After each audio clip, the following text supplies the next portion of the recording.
Welcome back to the Well Body Podcast. Today's conversation is part of a series I'm starting called The Cycle Code, where I'm sitting down with real women to hear their real experiences with their menstrual cycles.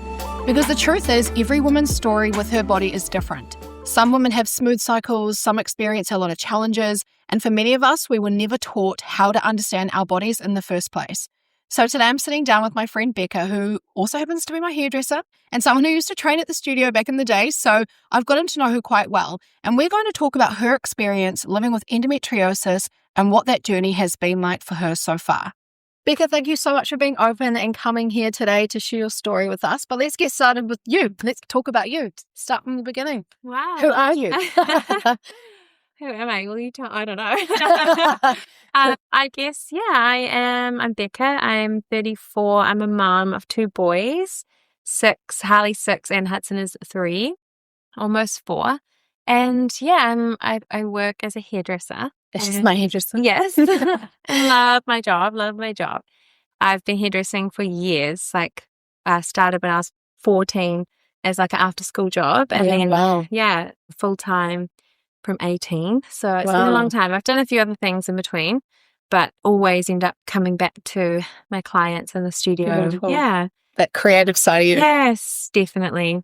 Working with my hands and people and that sort of service, but also it's quite creative. Yeah. I love that. Beautiful. And I'm going to ask you a question about yourself that might be a little bit hard to remember. But do you remember your first period? Oh, do I?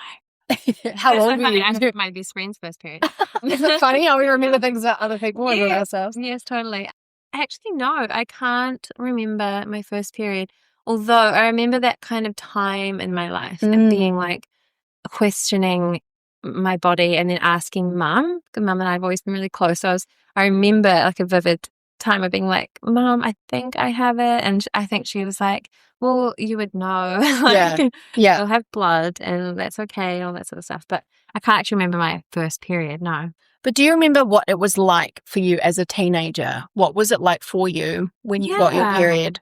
I think like it wasn't a massive, like it wasn't shameful or anything like that. I'm the youngest of 3. Yeah. So obviously my sister had been through all of this and we're like quite a close-knit family. So it wasn't like something I ever felt like I had to like shy away from. I remember my mum like openly being like, this is a pad. Or I remember her putting a tampon in once. I actually remember that as a kid and being like, what's that? Like used to call it a little mouse. I love it. Like the cat playing with the tampon in the air back in the day. Totally. I love it. Little mouse. But so like that's the connection and like it wasn't something I had to like hide or be ashamed of. However, I always remember at school it being like a real pain, like for me. Like literally a pain.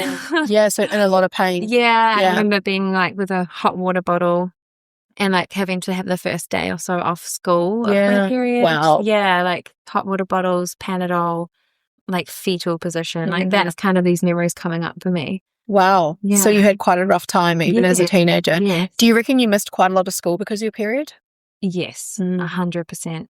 Not only the pain, but I've always had extremely heavy periods. Yeah.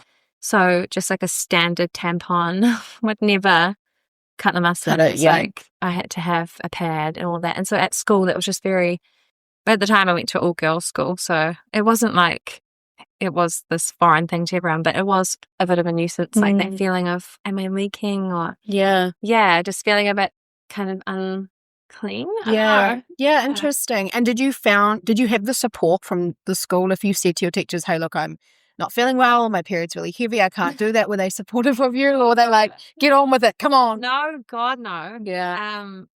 No, they weren't supportive. One of the teachers at our school used to walk around literally with a cane stick and like bang it on the ground, like, rubbish, pick that up. Like they were very strict. Oh, God. Yeah. Were you at a Catholic school? No. What was your school? It was Westlake Girls. Ah, yeah. Those girls' schools are pretty tough though. Yeah. Hey? They are. I have high expectations on you as a woman to be a certain way and be ladylike and as I said, I was like working at a hair salon after school. So I was getting all these cool like hairstyles and they were training on my hair. So I'd come to school with like pretty radical hair. Yeah.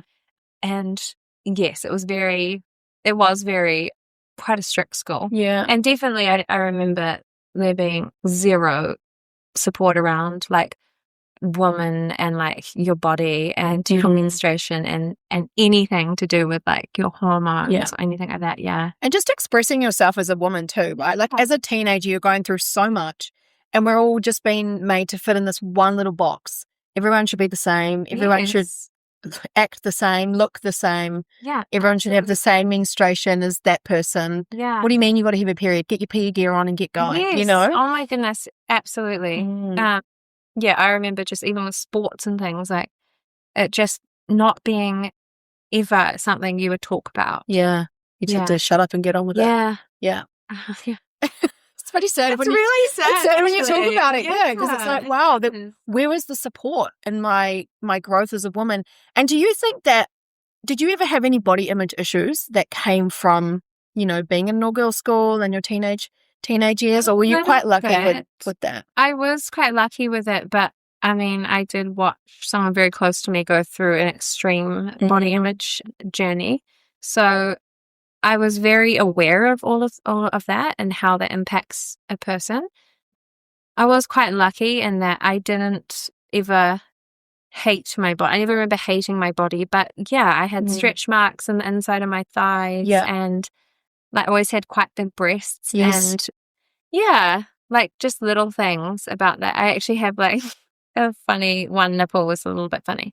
And I just remember freaking out about like the first time anyone would ever see that. Yeah, wow. You know, like that kind of stuff. Isn't it interesting that we worry so much about tiny little things in our body that are so normal and should be normalized, but we're all just living up to this one expectation of what? I know. Probably back, well, like magazines, right? Yes. Like Dolly and Girlfriend and Cream and all of those magazines we used to follow, Cosmopolitan. Yeah.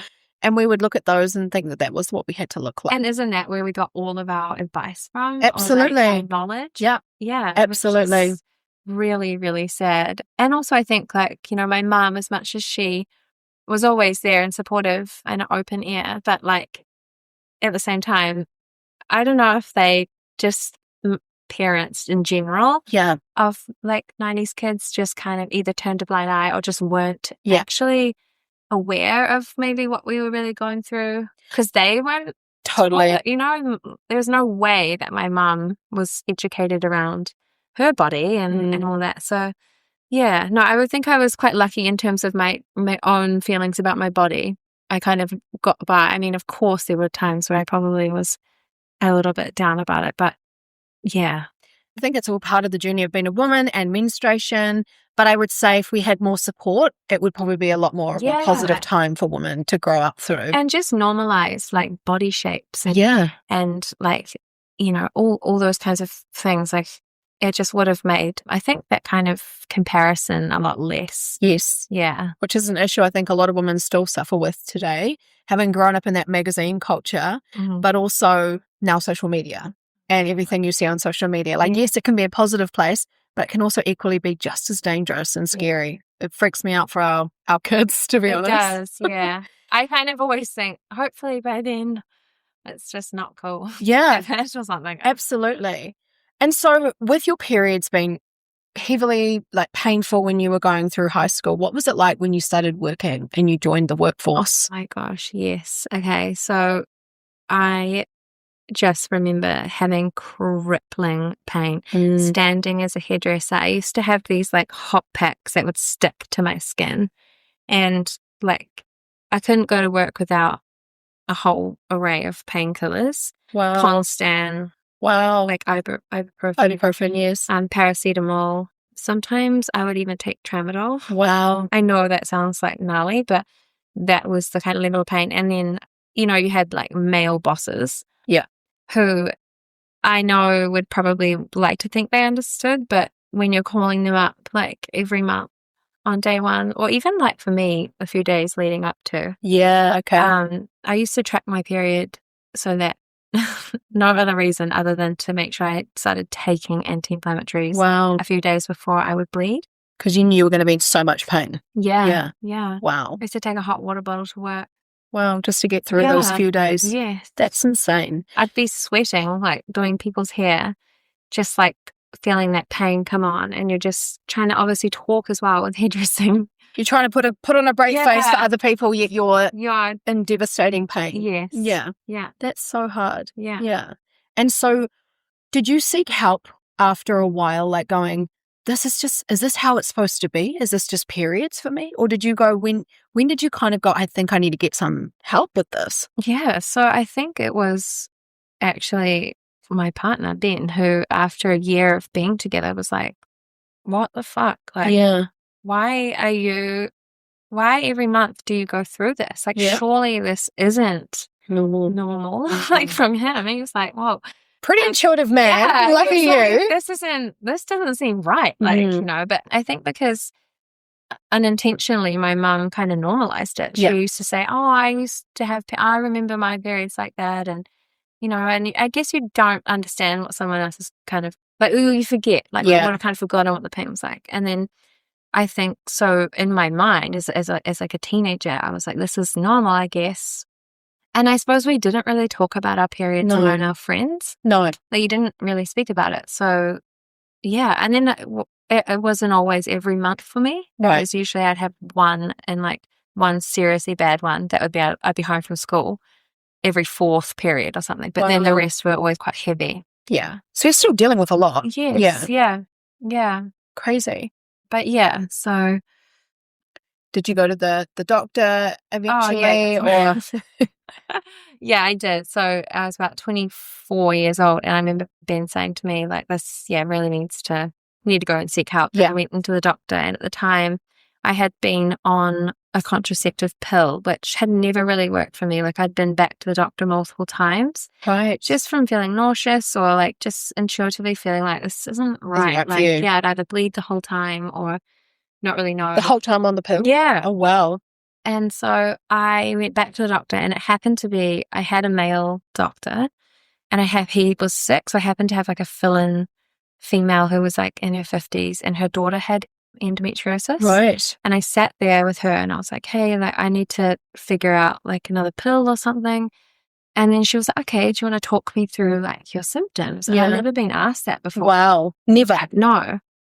And I was probably actually about 23 or 24 years old. And I was like, okay, well, when I told her a little bit, and she was like, I feel like you may have endometriosis. And I was like, pardon? Yeah. What even is that? What is that? And then one thing led to another, where she just referred me through to a gynecologist specialist. And like, obviously back then, I feel like our healthcare system was a lot more available, like publicly. Yes. I didn't have like health insurance or anything. So I just saw someone straight away. Wow. And after like speaking with her and having like a bit of a consult with her, she was like, I'm pretty sure that's what you've got, but we'll do the laparoscopy just to like, have a look in and confirm it and everything. Yeah. And then I remember that whole thing of just waking up, and it was like, bam, that is what's been happening this whole time. Wow. Yeah. So if it wasn't for that doctor being away, exactly, you may have still not have got that diagnosis. I know. And it can take up to 9 years for a woman to get a diagnosis. Yeah. Well, this is my sister. She's not a lot older, but she's 5 years older than me. And I'm actually not sure if she's officially had a diagnosis. Well, but just going off everything I've been through, she's like, oh, yeah, that sounds like pretty much the same. Yeah. It can be a genetic thing too. Yes. Endometriosis. Yeah. I think that's why Mum was like, oh, this is normal. Yeah. She just put up with it for her whole life. Did. She's such a strong woman, and that she would never complain about something. Yeah. So probably. Yeah. Wow. So once you got the diagnosis of having endometriosis, how did things change for you from there? Well, I think it was about, it's funny because not a lot in terms of like information for me. Like, it was all self-led really, like as to what was really going on. I remember they booked me in for a surgery. I still didn't really understand what endometriosis was at this point. And I remember, the surgeon coming in when you wake up, and she shows you the images and like sort of explains it a bit. And I think she said I had stage 3 endo. Wow. And that it was kind of everywhere. And that explains the crippling pain. Yeah. And they've cut most of it out, but that, there's different types of endo. And there's like a very obvious one, which is a dark color. And there's also like a clear one. So they can't always guarantee they get it all. No. And then I guess from there, it was just like, okay, go home, like, how, they say like 2 to 6 week recovery, but you should be back to work in 2 weeks. So that was kind of, we'll see you in 6 months. Yeah. See how you're going. For a follow-up. Yeah. And then that was it. And I just, and she actually said to me, oh, are you wanting children? And I was like, oh, yes, I think so. Yeah. And she was like, I remember her saying, well, if you're with the person you want to have children with, it'd be good to get onto it like soon because it can really affect that. And I just remember thinking, oh my God, not only have I overwhelming. I don't understand even what endometriosis is, but I was like 24 and kids were not on my radar at all and kind of been thrown this curveball. So that was a bit overwhelming. Absolutely. Sure. Especially being so young and thinking, okay, now do I need to change the course of my life and start having children? Yes. Yeah. And then it was just kind of from there, I was left up to just my own research, my own digging into things. And, for me, I always try to look at things like naturally first before going down any kind of like medical road. So like giving your body a good foundation first. And then, I mean, when we look at the medical tools, they're tools. Yes. But when you look at things from the root, like going down that natural route, you do feel so much better with the tools that they give you too, right? Yeah. So where did you go first? I went to a naturopath. Beautiful. So I went to a lady, Serena, at the Tonic Room. Beautiful. And she was incredible. Like I had an initial consult. I think it was 2 or 3 hours she spent with me. Wow, that's a great amount of time to spend with someone. I know, and I remember I took my mum along because, I just find sometimes information is quite overwhelming. Yeah. And she was so amazing. Like I didn't know what to expect, but she kind of went down every avenue, like my childhood, any sort of traumas I've had, what my diet's like, how do I kind of like handle stress and all that sort Which is a big one for endometriosis. 100%. And so it was incredible going down all these avenues and a lot of tears as well. Like I was very emotional. I think this was sort of a pivotal part for me where I started to actually, for the first time ever, feel like connection with myself, if you know what I mean. Like absolutely. I kind of had this awakening of like, oh, like you've just kind of been living, surviving. Yeah. There's like a essence inside of me that's in there and I've never connected with her. And beautiful. This is the first time ever like sitting in this safe space with this woman who was just, I guess, who cared. Yeah. Like, it gave you the time of day, right? Yeah. I mean, 2 to 3 hours is a beautiful really amount of time to help unpack what someone's going through. 100. Yeah, totally. And she was like, yeah, this is a really important thing to support. And like it's a big journey ahead. But I guess from there we got some, like she put me onto some really good supplements at the time and led me down a really positive path with food as well, nutrition. What was it about the food that she led? Like, what did she tell you needed to do for food? It was more about like understanding like balance. I think I was typically someone who never really ate breakfast, drank lots of coffee. Yeah. Because with hairdressing, it can be a really full-on day and you don't... Long hours. Yeah, long hours and you don't get much breaks. So you just have another coffee. Yeah. And it was, like basically just a plate full of colour. Like she really introduced that to me, like that big variety in her diet. Like I think I was always someone who just had like broccoli, peas and carrots. Yes. Your three staple veg and your protein. Yeah, exactly. And so it was like that kind of diversity of food and then also looking at what to cut out, which was a big one. Like alcohol. Yeah. Sugar. Inflammatory things. And like I kind of was like, what's that? What do you even mean? Like, what does inflammatory mean? Honestly, that's what I say about like having this awakening. For the first time I realized, oh my goodness, I do not know anything about myself. Yeah. It's hard though, like in the modern food world, because we are misled a lot. You know, you walk into this big supermarket or a warehouse, I call it, filled with all these different businesses trying to sell you their products. And we grow up thinking that that's just normal, that's food.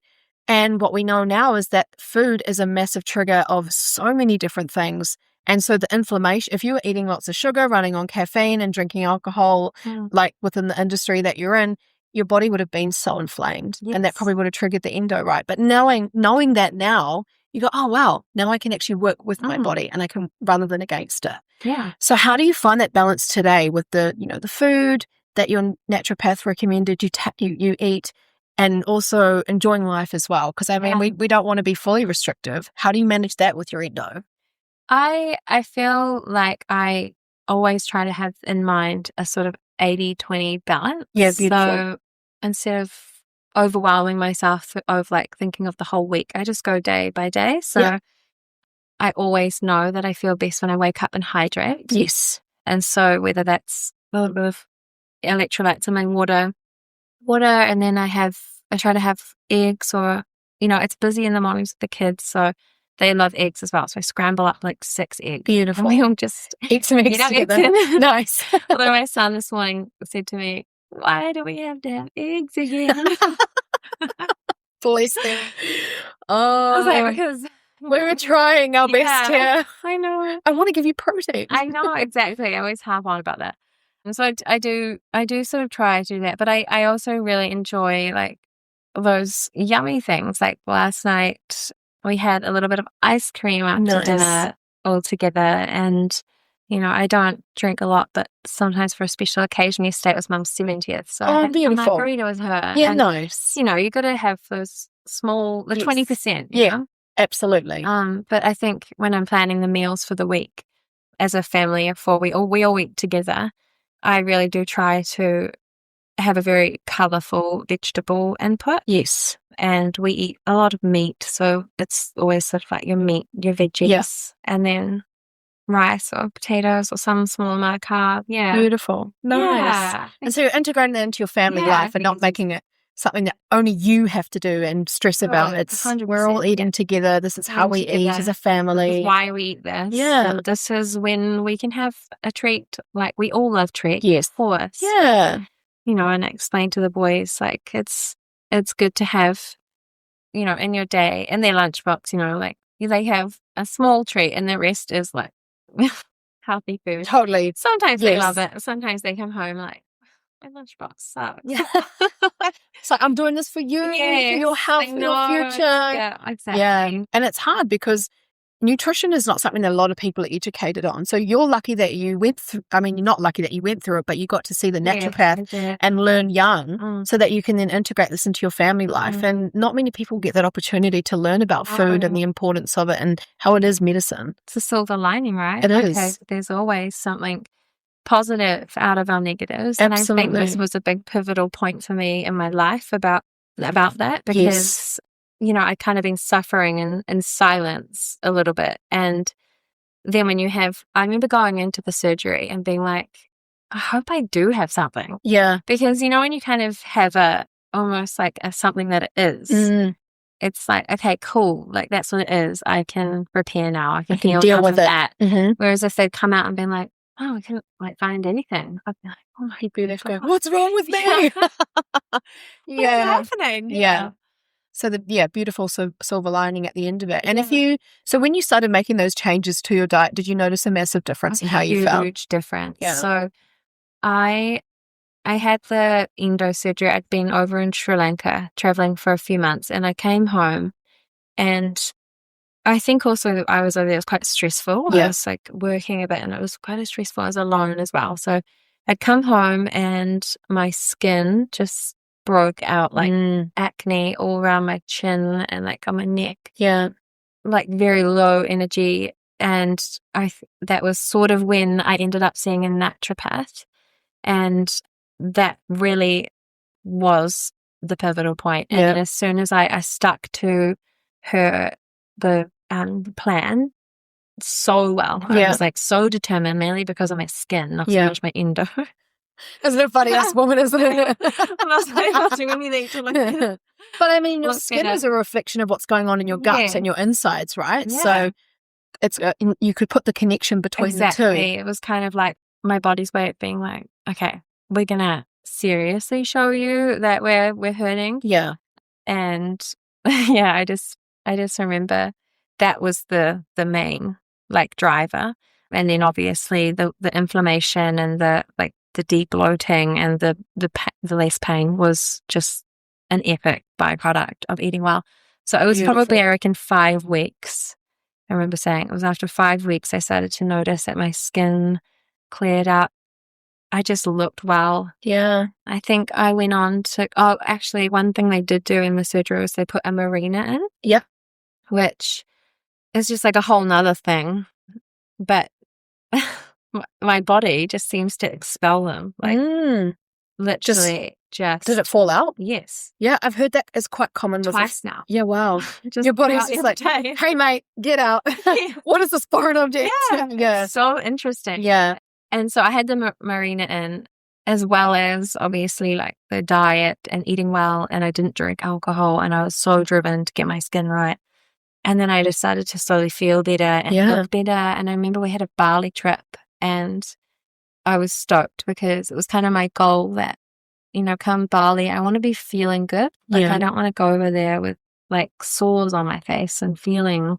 Especially in a place like Bali where it can be quite, you know, dirty. Yeah, and exactly. You can't even put your mouth in I couldn't put water when you're sunblock showering. on my skin. Yeah. Yes, exactly. You got to be so mindful. So, yeah, you would have felt incredible. Yeah, I did. I really did. Yeah. And I think that was also quite a big motive. Like, I don't know. I remember my mum was just like so amazed as well. And that was something she was like, wow, the power of food. And because she sat with me in that session with the naturopath. Yeah.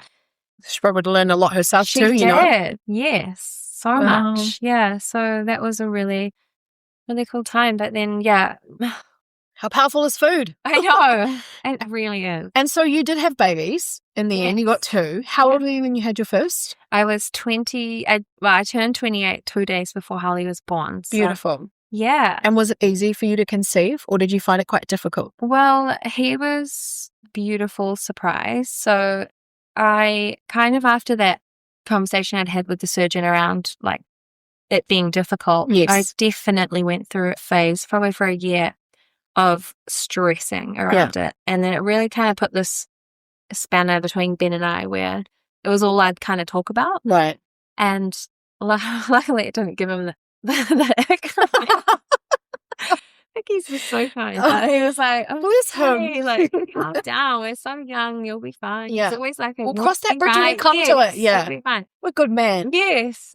And I remember I had my marina put in, and then that marina, one day I was in the shower, and no jokes, I was having a shower, and then I felt this little like kind of metals prod up my vagina, and I thought to myself, oh my God, is there a little like a bug inside of me or something? I forgot about the marina. Little bug? And then I freaked out, and then I quickly remembered, oh my God, that must be my marina, and then rang the doctor, and I went in and they removed it because it was already half out. Oh my gosh. And it was quite sore. And then I just thought, oh, I'm not getting that thing put back in. Because I'd already, while I was on it, I just had my periods were all over the show. Yeah. Which they say it will be, but it just was annoying. And so I thought, I'm just going to try without it. And so I had no marina, no contraception for 4 years. Yes. Or 3 years. And then I was just tracking my cycles. So I just being mindful. Just like got into understanding my body. The pull-out method. The pull-out method. Yeah. It shouldn't work one time. And sometimes it doesn't. Sometimes it doesn't work. So on record, it doesn't always work. Yeah. But we were so stoked because we already knew we'd been together for nearly 5 years. Yeah, and beautiful. We were like, we really wanted to have children, and we'd already sort of talked about, it was like January when I conceived, and we'd already talked about that some point in this year, maybe the beginning of next, we'll start trying. And so, yeah, even though I was quite shocked when I found out, although I just knew, it was like this crazy feeling. I just knew, I think when you're so in tune with your body, you just know. Yeah. Like my boobs felt different and everything. Literally from like the moment, I guess like just after ovulation, leading up to when your next period would be, you just feel the difference when you are so diligent with tracking, right? Exactly. Even your temperature. Yes, everything. And I just remember like getting the pregnancy test and coming home and just not even being surprised. It was just like a confirmation. And and so that was amazing. I'm so grateful that was our journey into parenthood. Yeah. With everything with the endo. Absolutely, because a lot of women really struggle. I do. Yeah. And it's heartbreaking. And so my journey into being pregnant was smooth. Yeah, beautiful. Which I was so lucky for. Yeah. And I don't know why. Like, I don't, you never really know why. But second time around was, I guess, harder. Like, it took 8 months of trying. And that might seem like a long time, but it's quite normal. It's not really. It's only 8 cycles. Exactly. And you only ovulate. That's 8 ovulations. Yeah. That you had only a chance. 8 whole periods. Yeah. Did not want. Yeah, exactly. That you were trying to get pregnant. Yeah. So Yeah. I think that's probably quite normal in terms really of getting is. pregnant. When you look back, it's like that wouldn't classify as having any difficulties. Yeah. But at the time, remember, because Harley was so just happened. He was, miraculous and miracle. Yeah. And so, but through trying for Hudson, I think I learned even more about my body. Yeah. That I don't ovulate like right in the middle of my cycle. Yeah.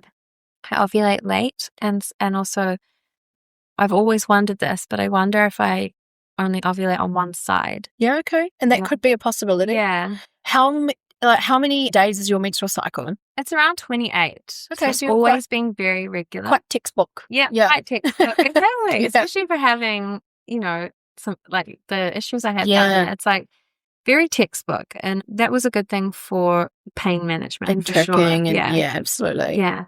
Wow. Yeah. And so you had your second baby, and then how was your body after babies? How was the healing process? How was the endometriosis? How are things after kids? Really good. Yeah, good. Yeah.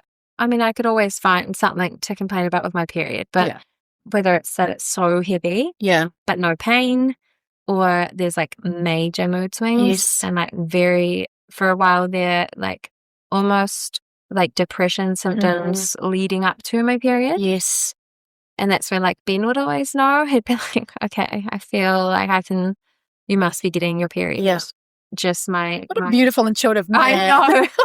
Just my patience would be the thing. Or my irritability, I think. Yeah. Which I think is very, like, we need to normalize that as women, is that we do sometimes become irritable when we're about to get our period. Our hormones are changing. Yes.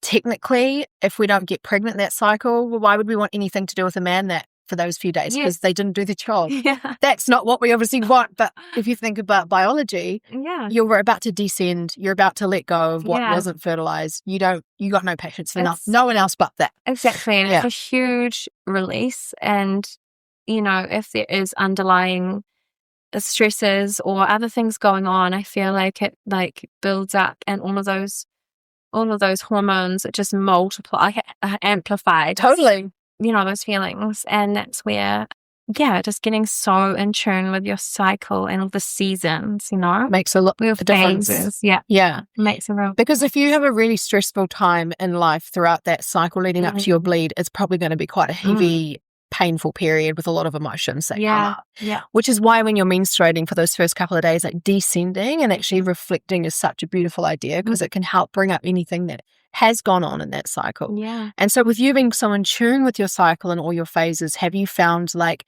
if you have had an extra painful period that month, does it correlate to what's been going on in life? Yes. Yeah. Definitely. Yeah.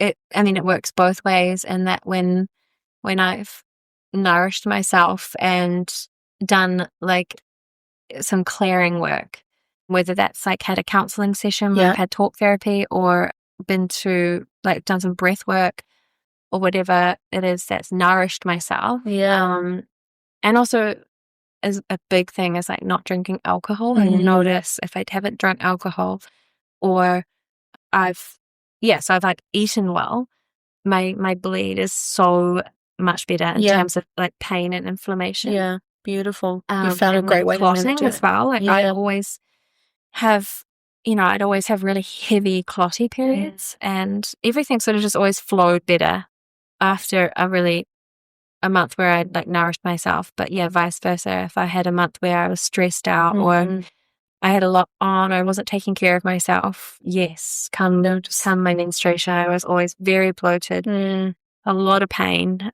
Yeah. Yeah. And then when you reflect on it, you go, well, I need to make some changes for next cycle, because being that stress is not good on my system. I'm inflamed. I feel it. So when you feel that, your goals for your next cycle? Is it kind of like, right, I need more self-care time. I need to implement more time for me. Yes. What would you say you do?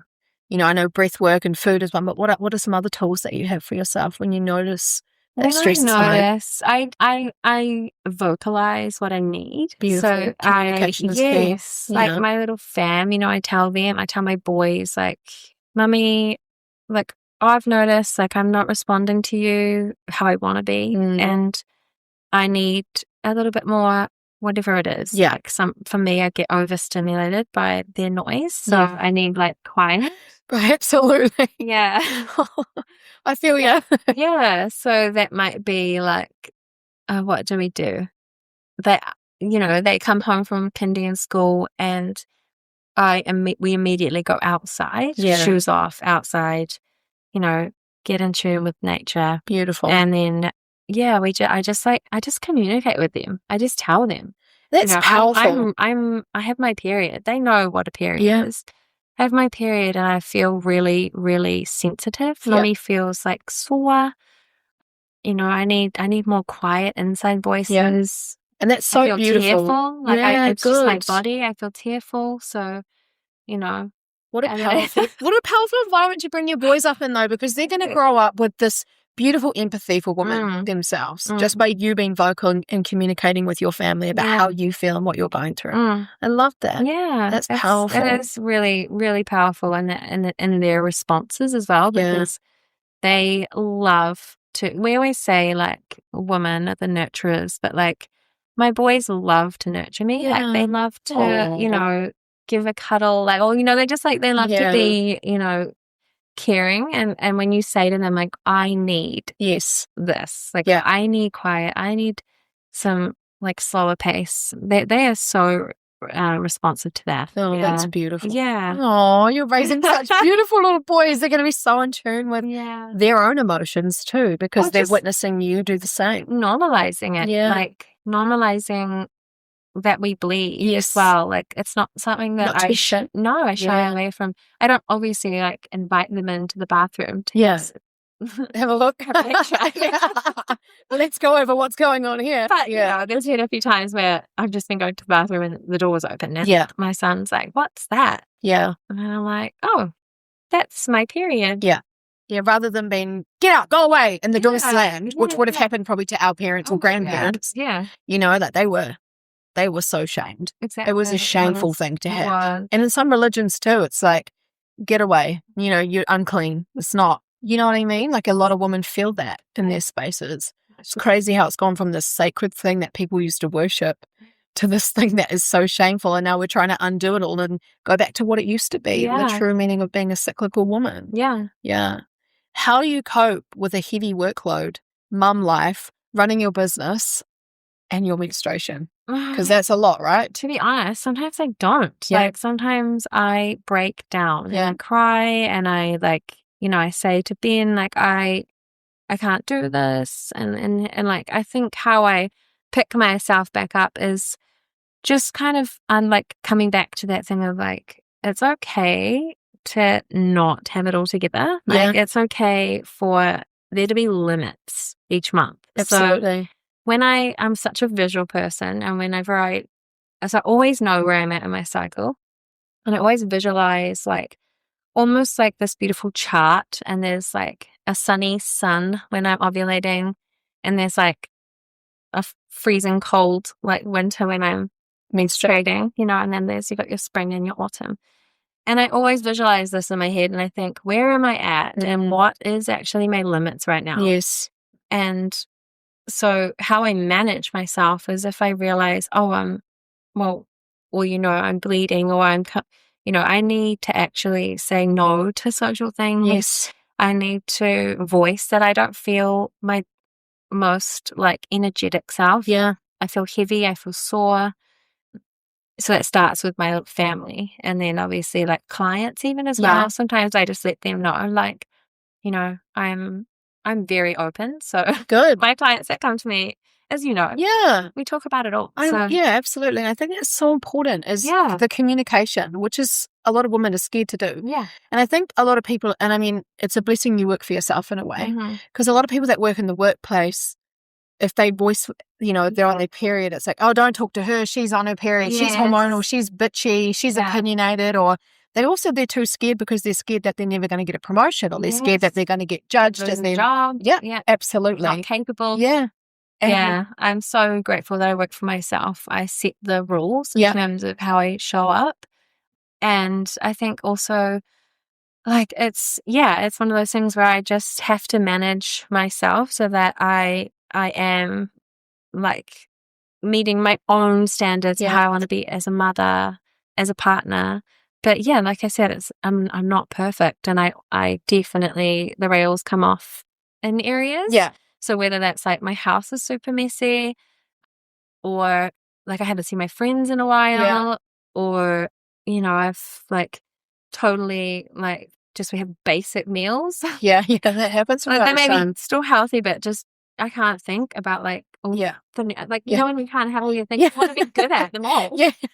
I think you nailed it on the head though. Like, yeah, what even is balance? exactly. Like, what even is having it all together? And I feel like when you're a working mom who's running a business, trying to be healthy, dealing with endometriosis, dealing with all the things, like there really is no such thing as this work-life balance. It's just about finding ways to manage and cope. Yeah, and where you're at in your cycle. Listening to your body, where you're at, and going, actually, I need to just communicate with myself here. I need to communicate with others and let people know how I feel, and I'm going to just work with what I can today. And not being ashamed of that. Not being totally, like, imagine if, or a client said to me the other day, hey, like she arrived and I've been doing her hair for years. Yeah. And I feel like that both of us together, we talk so much to each other. I mean, like, it's always very like exciting. Yeah. But she was like, oh, I've got like a migraine. She said that she hasn't really had a migraine before. Yeah. And that she was just feeling quite low. She's quite emotional. Yeah. And is it okay if she just kind of isn't, she's not going to talk that much? Beautiful. And I was like, oh my God, I felt so, what's the word? Like when someone is just so able to be honest with you. It's liberating, isn't it? You're just kind of like, I just felt so, I don't know the word, but when someone is so honest with you, we've obviously created such a connection that she can just be honest with you and there's no expectation. That's beautiful. That's something to be grateful for in a way, right? Yeah. And so I love that also, even though I can voice to people, but when you get it back, when you it's like she's setting an energetic boundary. Yeah. And that's okay. And I get an extra long head massage. Oh, and I was like, is this okay? Is this that would have been the best thing. This help? She was like, her eyes closed. Yes. I love it. That's so nice. Voicing what you need. Yeah. It's gonna reap benefits. Absolutely. Because people around you, we do care about each other. Absolutely. And those who don't understand, I think I just have empathy for those people because they're obviously still got a lot of learning about themselves to do, right? Because some people can take that to heart, or they're too scared to say how they truly feel because they're scared they're going to be judged. Yeah. But 9 times out of 10, most people are going to reciprocate it quite well. Yes. Yeah.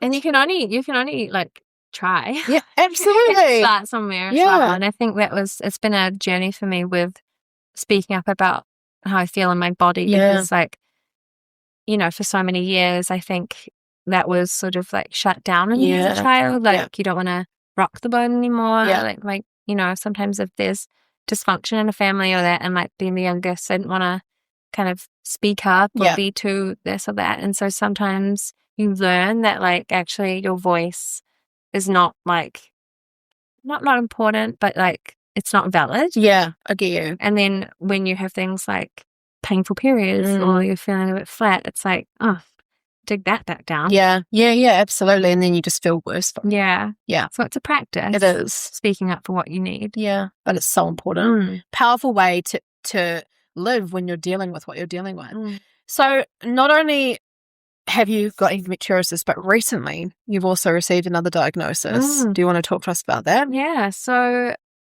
I obviously got that endo diagnosis, and it was just endometriosis, stage 3.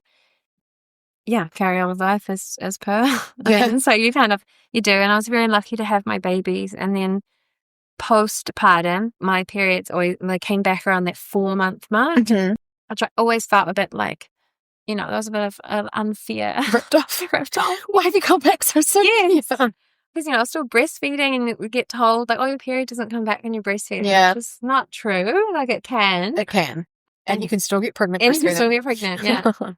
So so then I had my babies, and then obviously my periods just progressed into being better in terms of like the pain, which was interesting, but the heaviness, my God, like it was just so heavy. Wow. Like nothing would really contain it. And I used our period undies, which are amazing for me. I love those, but also would have to wear tampons as well. Yeah, wow. And so I was like, this sucks, but this obviously is part of my journey with endo. And then it was coming up 2 years ago, or it would have been about 2 years ago, I ended up going back to the doctor and saying, like, I feel like I'm not sure if my periods are normal because they're so heavy. My iron was always really low as well, but very clotty. Yeah. And, I kind of want to go back to a specialist and talk about it. So I went back to the same lady, actually, who did my surgery. Oh, great. Back in, like 6 years prior, or no, even more. And yeah, she was like, look, it sounds like the endo potentially is back. I'd had an ultrasound and I had some cysts on my ovaries and my cervix. Yeah. All just like simple cysts. Well, they're not simple, but they look like they had maybe a bit of endo in them. Right. Or they said, let's go in and have a laparoscopy and, clean it all back out again. So I did that in August 2 years ago. And yeah, the results of that were that the endo was actually quite good. It was mild.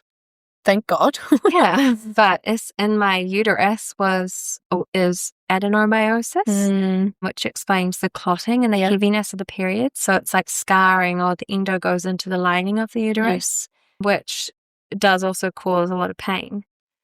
Yeah. So what a journey you've been on with your reproductive health. Yes. Like, it's wild. It is wild. And I think, like, would I have known all of this had I taken the time to reach out myself to the doctor or the specialists, and then they kind of had an inkling and you have a surgery? There's like kind of no other way to get these diagnoses. Not with endo. Not with endo. You kind of have to go under and have these surgeries, which, by the way, are not an easy recovery from either. No. It can take weeks to feel like you can even just connect to that area of your body again, right? Yeah. Yes. And both times I remember I went back to work way too quickly, which ended up kind of setting me back a bit. I think I remember talking to you about that at one stage. You're like, oh, I've just had this surgery and I'm going back to work. And I was kind of like, what? Yeah, I know. I don't know what I was thinking. It's hard because with your clients and with the surgery being like, oh, let's do it. I've got a space on this day. You're kind of like, oh, I don't want to cancel too many people's hair. Yeah.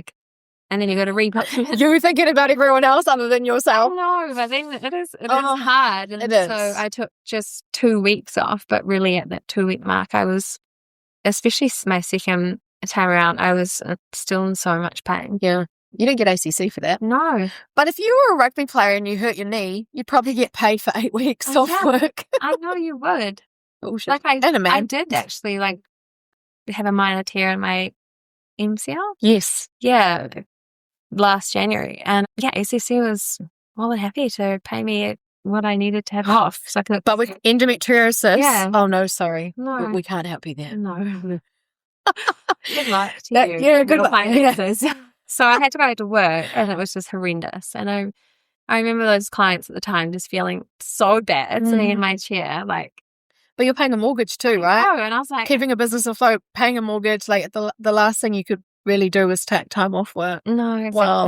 And because it's all internal, right? So it's not like you have this, with my knee, I had like a brace on it. Yeah. See, oh, she's hurt her knee. It's like, how do you, but like, internally there's so much cutting of your insides with not to mention the inflammation, the scar tissue, everything. Yeah, and just the anesthetic. Yeah. Like, they blow your stomach up massive as well, which is hectic. Like, it's not a simple surgery. And there's just like there's also like not a lot of advice for like care after or like awareness around what you should do for your body. Breath work, there's like nothing like that. The medical is just very much like, we do our job and then that's that kind of thing. Exactly. And I think like I said, like obviously you needed that. And it's important that we do what we need to do with the medical help that we receive. But I think what there is lacking in society is this connection between like, okay, they do their job. Now they need to then refer on to someone like myself who would help you with your food and your lifestyle that can help you to, live life after the surgery so that you feel better and heal, right? But you just kind of, luckily you're intuitive and okay, I need to go back to the roots of food and movement and breath and mindfulness. But if someone hasn't been through that, they have no idea. They just keep going the way they were going. They keep living the way they were living and they don't know. It's not their fault. So it's a blessing in disguise that you've gone deep, you've dug deep, and you've done the work. You've looked into the food, which I think is the most important part of anyone's hormonal journey. You got into the movement, like obviously mindfulness with your yoga and breathwork and strength training as well, which obviously we haven't touched much on strength training, but that makes a massive difference to how you feel as well, mentally, physically. It helps massively with your hormonal health, with your menstrual cycles. But you are just kind of left in the unknown, aren't you? You are. And I often think, is that because they don't know? Well, I think it comes down to what they have available. Their resources are what they have. And they go to university, they study a particular thing, and that's what they're focusing on. That's what they're specializing in. They don't touch on everything, because if you try and touch on everything, it can be quite hard to be a master at that one thing. So if someone's working on, let's say a gynecologist, they focus on, your reproductive health as a woman. That's all they're going to focus on, because you don't really want someone operating on you who's also like, oh, I'm this specialist and I'm that specialist. I also do this and also do that, because you'll be like, wow, are you sure you know what you're doing? You know what I mean? So I understand. And also they're probably very limited with funding, very limited with the time they have. But there is a disconnection between industries that I think they need to marry up a little bit more, and that might help. Yes, like a more holistic view. Absolutely. And I think we're slowly getting there. Like there are a lot more doctors that chat with people like myself. Like, I've got this patient who's got X, Y, and Z. I've told them they need to start strength training and they need to start looking at their food. Great. There's finally a connection there. But for so long, it's just kind of been like they do their job, and then once they've done their job, like that's it. Now it's time for you to figure out the rest. So hopefully public health does become a little bit more aligned with this holistic view, and people might start getting better results with long-term success in surgeries and even medication rounds, things like that. I just think we've got a long way to go. But it takes stories like yours to hear that, okay, I've had the surgery, I've been through all this, but I've also done X, Y, and Z, and I feel pretty damn good with what I'm dealing with. Just goes to show that is another form of medicine. Totally. Especially the food. I cannot stress enough how important food is. Like, food is everything. It is at the top of the pyramid. We feel what we eat. Yes. We are what we eat is literally a true saying. You feel different when you eat well. You feel better mentally. You feel better emotionally. You have better patience even. Your mind just works better, clearer, everything. And obviously your body responded well when you started increasing your vegetable intake, which means you would have increased your fiber, and that would have diversified your gut microbiome. So incredible. I want to kind of wrap things up with, what would you say to anyone else out there who's going through symptoms? Maybe they haven't been diagnosed yet, or maybe they have been diagnosed. What is one thing you want to say to those women who are suffering in silence? To reach out to someone, whether it's a family member or a naturopath. Like, I definitely think my journey pivoted in a positive direction post seeing a naturopath. They are so much more the whole picture. Yes. Obviously, the doctors and the medical way is so important for surgically removing the endo or the cysts or whatever the thing is that's causing the pain. Yes. But on the deeper level from that, like what has caused the pain, it's so much more, it can be so much more of a whole holistic situation. And then like talking to the naturopath, you get a few avenues of things that you can go down, like the supplements, exercise as well. Usually a naturopath will be able to help you with obviously your diet, but putting you in touch with like other natural, someone like yourself. There is a way to heal. There really is, and it is just a journey. I think starting with like taking the time, because it is so important to nourish yourself. Yes. I'm really guilty of this, but like we can be so busy. Mm-hmm. All it takes sometimes is actually just stopping and making the booking. Yeah, absolutely. Not putting it off, just not getting putting it. it off. Yeah. And even if it is, obviously it's expensive, but for a few weeks, so say, okay, I've got a month or 6 weeks, I'm going to put aside this much, and it's going to go towards my health. Yes. It will make a huge difference, because there really is no price that you can put on like feeling well. Absolutely. Yeah. I mean, it's really hard to carry on working, to carry on being a patient mother, to carry on doing everything you're doing when you're in excruciating pain and you're trying to do it all. Yeah. Like I was always living off masking everything, just like painkillers, hot water bottles. Like nothing was actually going deeper into like, why is my body showing up like this? Yeah.